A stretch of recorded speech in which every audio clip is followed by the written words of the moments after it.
I wish someone had shown me this when I started designing jewelry. So now I'm going to share my secret method to how I design everything. Stay on this video.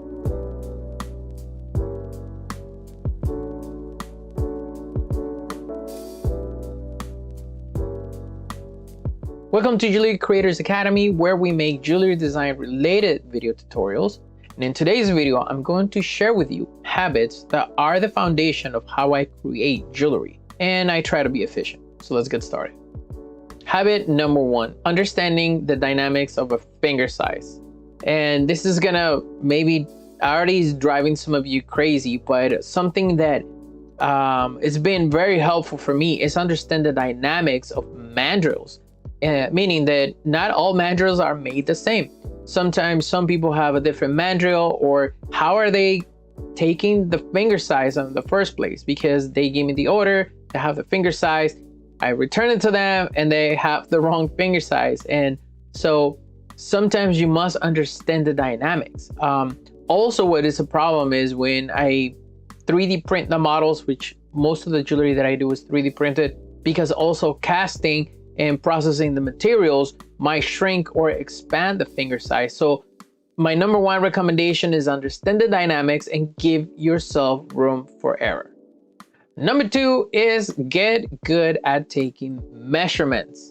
Yes, learn how to take measurements. Learn how to take measurements of center stones. Learn how to take measurements of rings if they give you samples. Also, make sure that you start taking measurements of the milli if they give you any. Make sure that they're all the same size, or if they taking stones out of a ring, make sure that they're about the same size, and catch those things before they go into production, or at least request that they know exactly the sizes that you need. So that way, when you make the piece, it doesn't come back like, hey, you made it wrong. It's like, these are the sizes that you gave me. Or at least you take measurement. Let's say sometimes people have rings that they have inherited from their family, and sometimes they don't have the same sizes.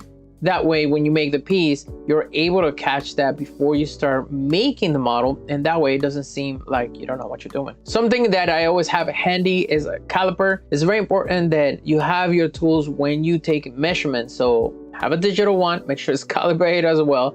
Make sure you have an extra one, whether it's mechanical, and make sure you have one of those small copper ones that they're very cheap, and at least they give you a ballpark of where is the sizes that you're taking. It's not very accurate, but it would save you a ton.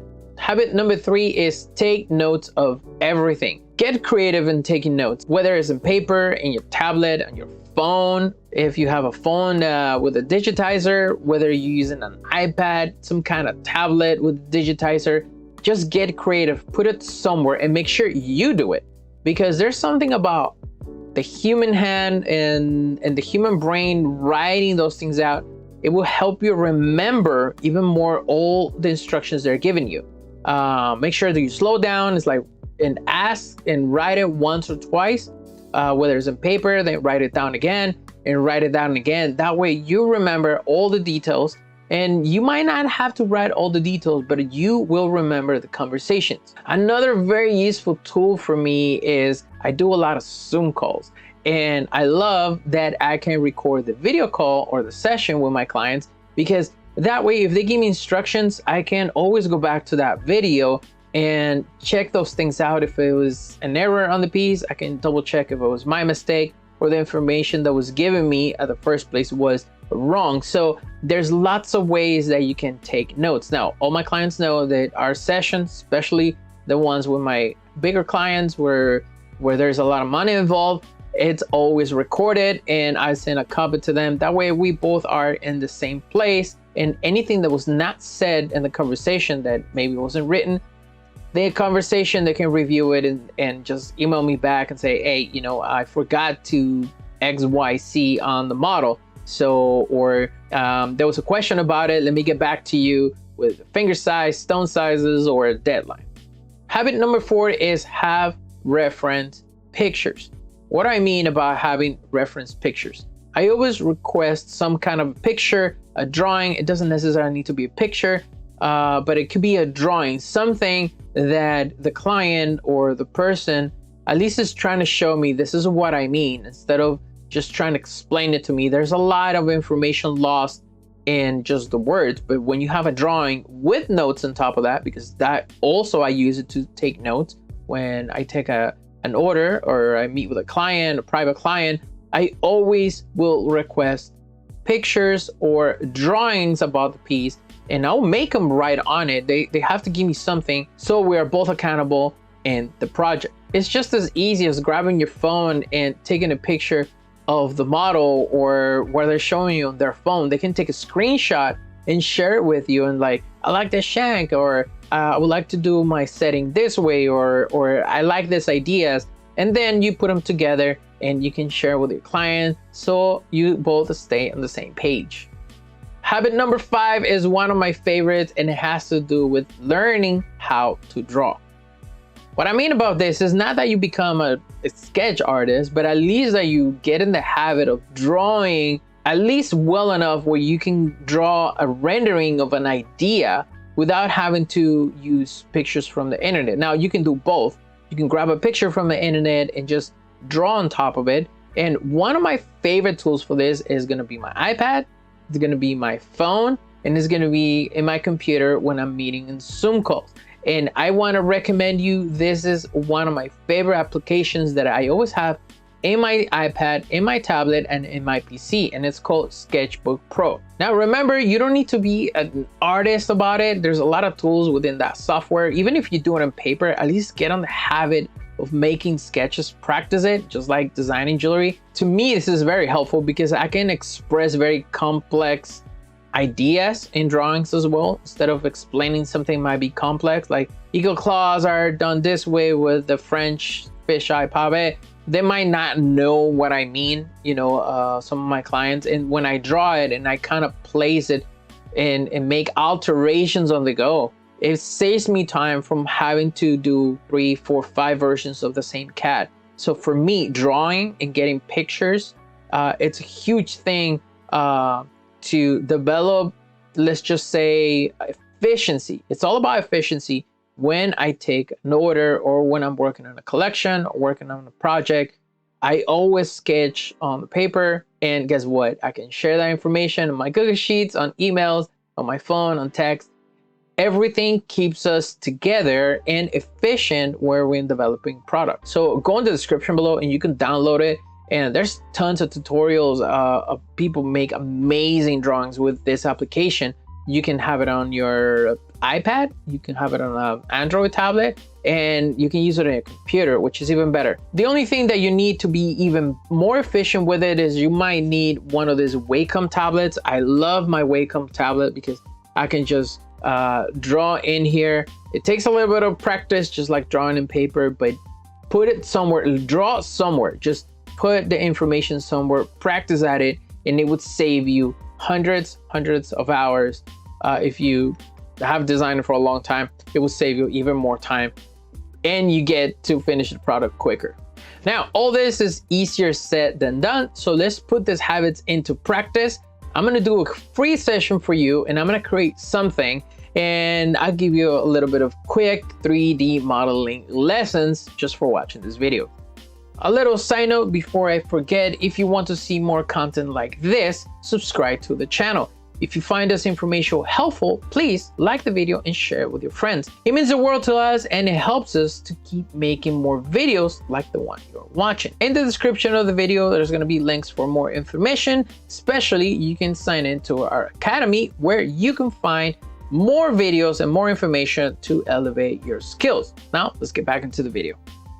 So let's jump into my favorite application in the world in my computer, and it's going to be Rhino 7. I have not upgraded to Rhino 8 because when I tried the beta version with Grasshopper Go, which is another free tool that you can add with Rhino, it didn't really quite work. So for the moment, I'm using Rhino 7. And now let's open SketchBook Pro. It looks something like this. You can move everything. I love this application. I can drag here, the color, the eraser. You can do a lot of things. You see, I only use the pencil. Let me turn on my tablet because we're gonna do something in real time. Okay, there it is. It's just basically, you have a very simple menu. The only thing I always use here is my brush my layer, you can turn on, turn off your brush library.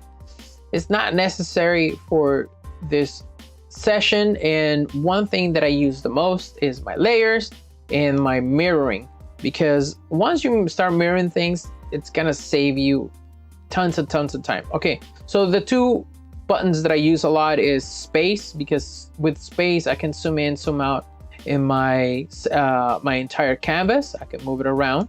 So if I zoom in a little bit more, let's go in here and zoom in. And the mirror, what it does is if you draw on one side, it would also draw on the other. Control C. And you can also do double mirroring, where I can just start from here and start drawing something very simple, right? So just to save time, I'm gonna draw a signet ring. I'm gonna get something quick idea. Let's do something like that.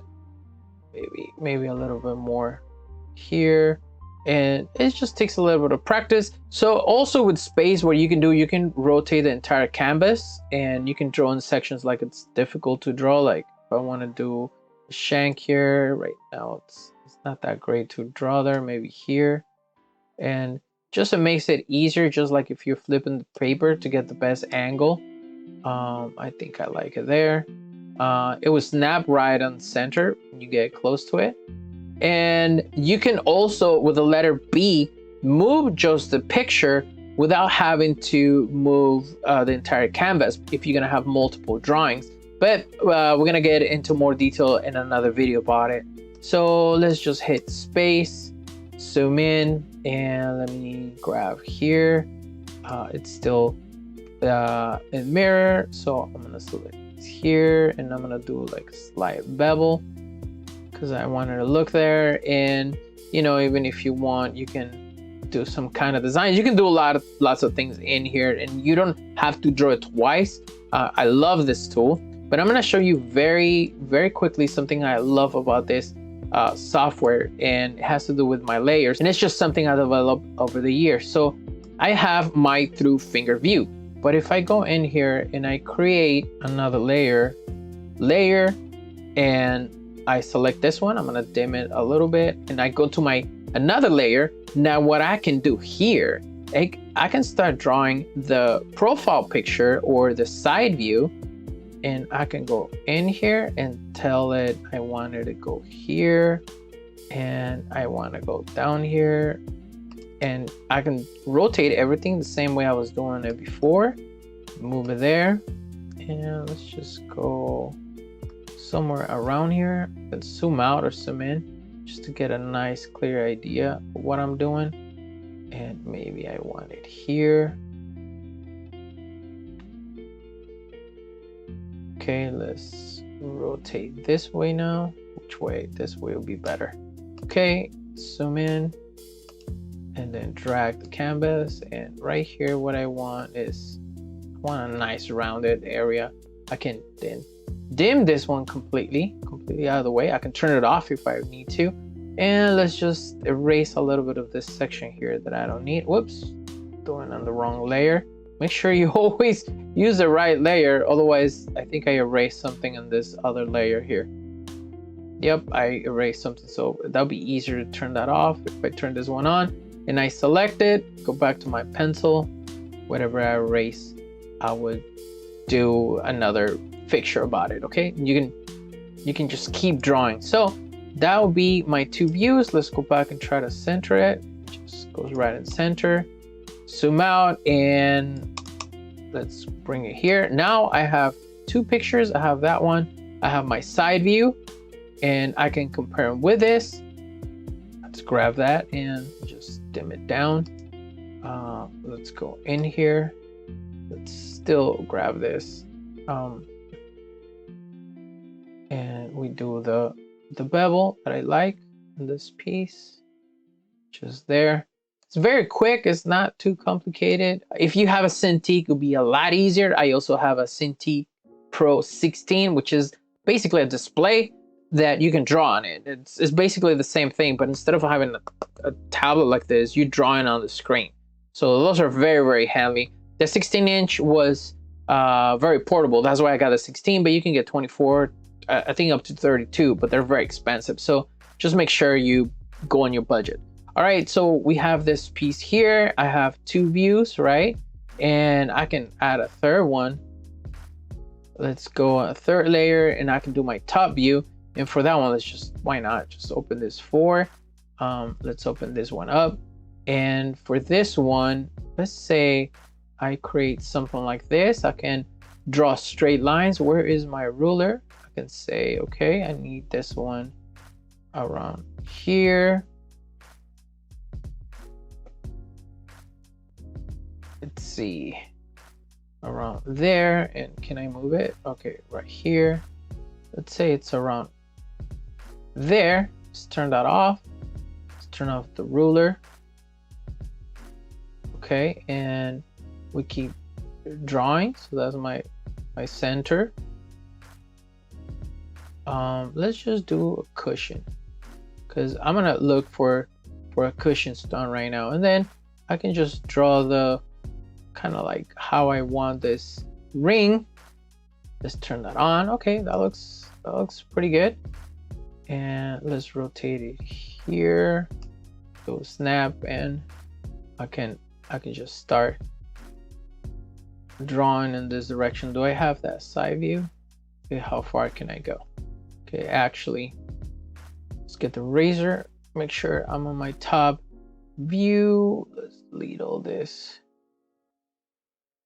Okay, because it looks like it ends right here. So let's go here and finish this drawing there. So that will give me my third view that I can put right on Rhino. And let's turn this one off. And there it is. That's my top view.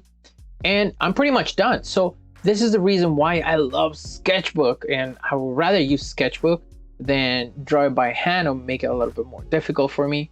But just use whatever you think is easier for you. So this is a quick tutorial of how to use Sketchbook Pro. All right, so let's just say I have this ring, and what I can do now is let's just turn all this off. Let's add a last layer.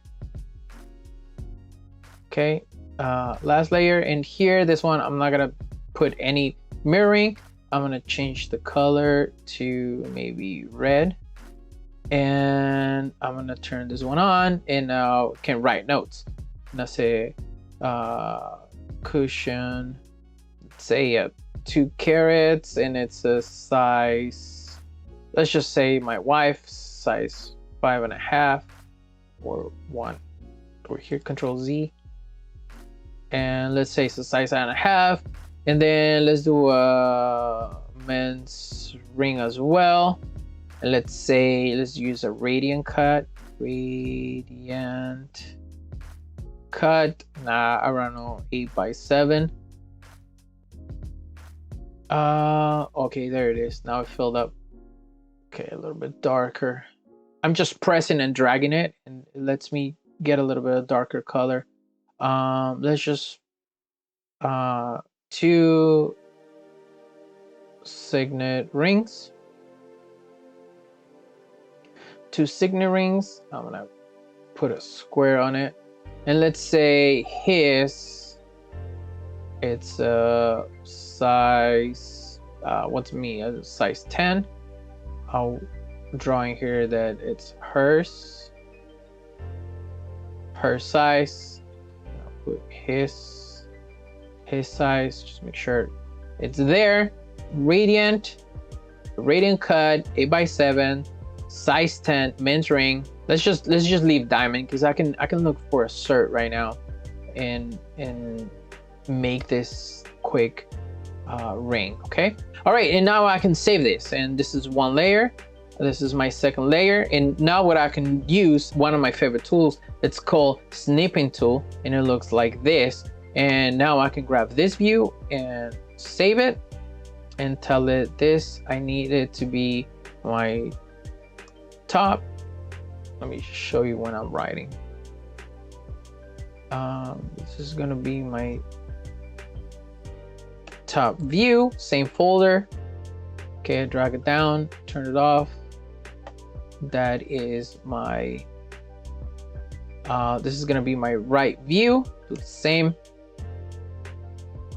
Just put new, select it. I'm gonna put save, and this is gonna be my right view. Put it down. And this one here, we're gonna name it through finger. Turn on snipping tool, new, grab it here, save. And this one is gonna be my through finger, okay? And now I have all the pictures that I need to start designing this. All right, and just to end it, let's turn, which one's the one that will look better? This one. Let's zoom out a little bit, and this is gonna be my notes. One last snipping tool. That last snip. I'm gonna grab all this and save it. I'll put notes. I also put this picture in my Rhino session just so I can have it there, and I'll show you another way to put all your notes within your Rhino scene. Now within Rhino, I can start putting everything. But before I do that, I'm just gonna go online and try to look for some certificates. I'm not gonna use original ones. I'm just gonna copy some. This is what a certificate looks like. It has measurements in it, so I don't have to write them down right now, but at least try to copy the way a certificate's written down. So at least try to use that model of taking measurements. If you've never seen a cert, just go online, look at a cert, and what are the most important measurements on the piece, and that way you can practice. All right, so let's start with our session. I have a brand new session, and I'm going to go to viewport layout, which is this icon here, and I'm gonna go to add a picture plane. So I'm gonna go in there. Let's go my top view, double click, press 0.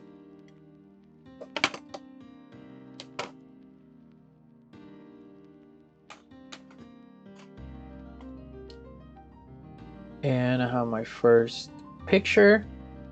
Doesn't need to be perfect, but I can center it, 0, and there it is. Let's go on my second picture through finger, which is gonna be this one here, 0. Okay, so I'm just trying to get really close to where I think is the center. 0 and my right view. Okay, so there, my right view, and again from 0. And this one's gonna be a little bit harder. I should have drawn lines in the middle of this piece, but we're gonna start there. And now you can grab these pictures and start putting them where you need to. Okay, but before that, I'm gonna grab everything and I'm gonna select one of these layers and pictures. If I have the actual pictures of the model, I would do the same. I would just crop them, center them, and I'll throw them in there. So I'm just gonna label it pictures. Whether I do the drawings or I take pictures of the physical model or I get pictures from the internet from my client. And I would try to get the right pictures that I need. Okay, so change to this view. We're gonna close it. Okay, and very important, one last one, my notes. And we're gonna go to my top view and place them here. Where's my notes? There it is, and that one could be somewhere here where I can always see them. Notes, change, and lock it, and lock this other one, okay? Just for now, okay? So this one will be on most of the time. I can always reference it as I'm designing. So I'm not looking at paper, I'm not distracted. I can just sit down and work. I love doing this. All right, so let's start making it. Let's start with hers. Let's just do one of them. Her size is 5.5, okay? Very well, so let's go through front. And I'm gonna let's go into ring, grasshopper gold. Now, if you don't have grasshopper gold, in the link of the description below, I'm gonna put a link where you can go download it. You don't need to pay for it, it's completely free. I would recommend it that you try it out. It's amazing. If you don't have the money to buy Matrix or any other program and you just have enough money for Rhino, this is gonna be one of the best add-ons that you can have into your arsenal of tools to make jewelry. And guess what? It's completely free. All right, so let's change it to USA. Let's go to 5.5. Make sure that it's the size 5.5. I checked the manual. I already know that my wife's finger size is a little bit smaller. So create, and I have my finger size, and now I can just snap these pictures into here. Look, it's just easy as that. Okay, unlock it. I can grab this one, just put it up right here. Use the scale 2D, get it close to there. Perfect. I do the same with the next picture. Let's go on my top view. Let's find a cert. Let me throw in a cert that I already got in here. Let's go cert 1, cushion, or something close to it. I got my first cert. Use cert 1, radiant cut. There they are. And let's go and change and lock it. That way I don't click it and move it or delete it by mistake when I'm designing. So let's use this measurements. 8.6 by, oh, I got a square one. 8.6 by 3.7, and the height is 3.58. Okay, 8.6 by 8, 8.6 by 8.4, let's just say. So let me create a square. I'll start at 0.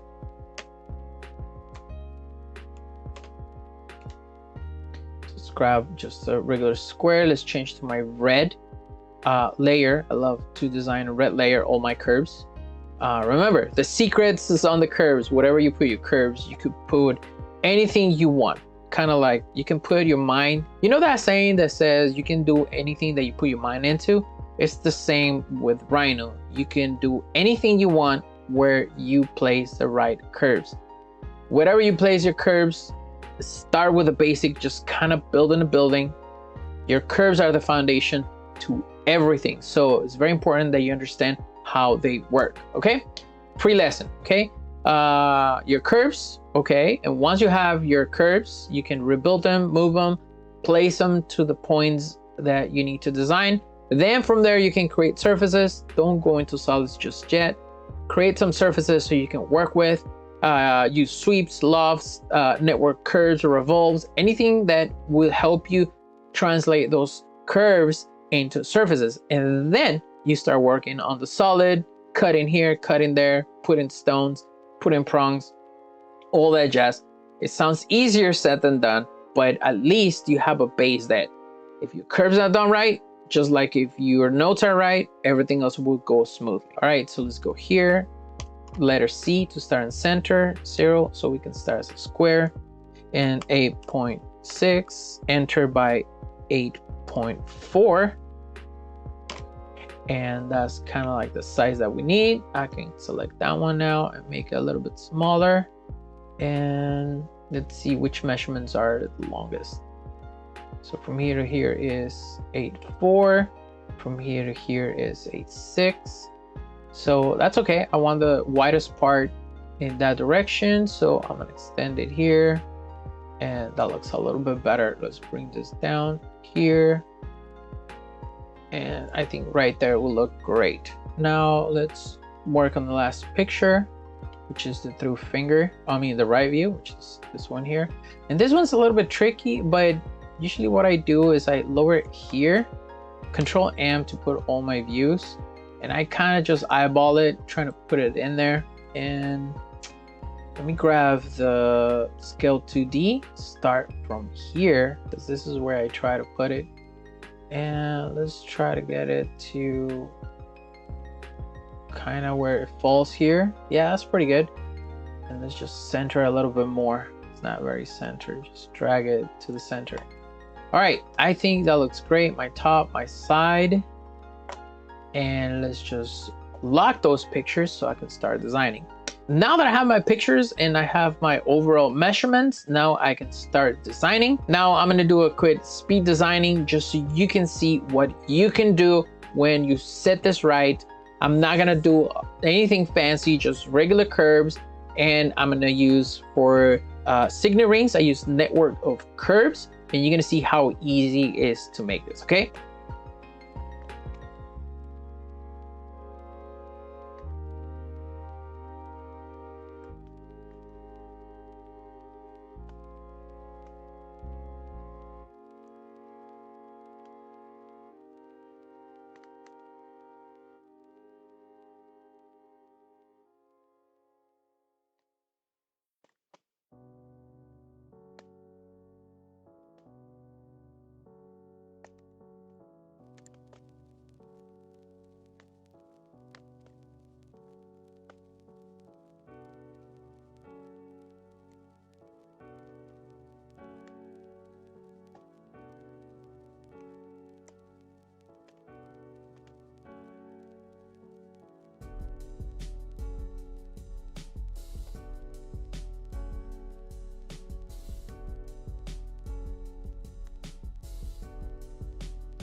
All right, so it didn't take me that long to do this. I'm just doing something very simple, but it looks a little bit different than the actual piece. I can modify it a little bit more, but just to not make this video very long, I'm just gonna leave it here. But as you can see, with a few tools and having all your notes, it just speeds up the process of designing.